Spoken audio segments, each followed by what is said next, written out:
It's a story that we continue to follow on a national level. The National Transportation Safety Board is investigating after a major bridge was hit by a large ship and then collapsed in Baltimore this morning. This is a live look via helicopter there in Baltimore of the site. You can see where that giant cargo ship slammed right into the bridge, taking it down.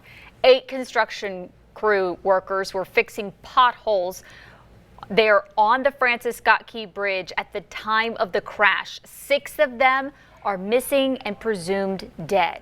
This bridge collapse has sparked so many questions around the country, one of those being what the first responders are having to go through to find those 6 missing people. WTVA's Jake White is joining us live now with more on this.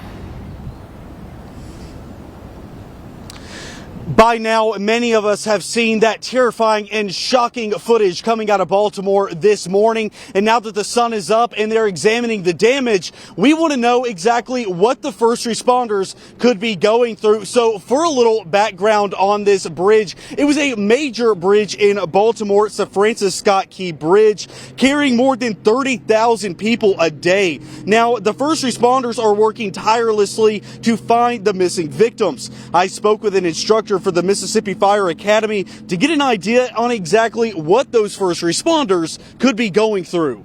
On that scene right now, they've established some type of incident command system, and they've got several branches going on because you're having to deal with the debris pile that's underwater. You're also having to think about the fact that some occupants may have made it out of the vehicles. You're having to deal with current and which way the current may have taken some of those. So you're hoping to have, because of water temperature, some people that were able to survive a little bit longer, even if they did stay submerged.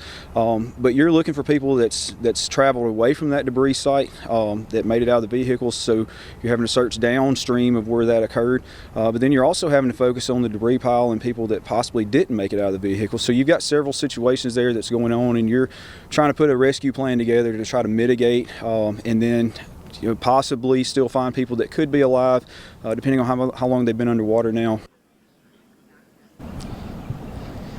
NBC reports it will be a major project to clear the debris and reopen the port of Baltimore following the bridge collapse. They also report the water beneath the bridge is believed to be about 50 feet deep.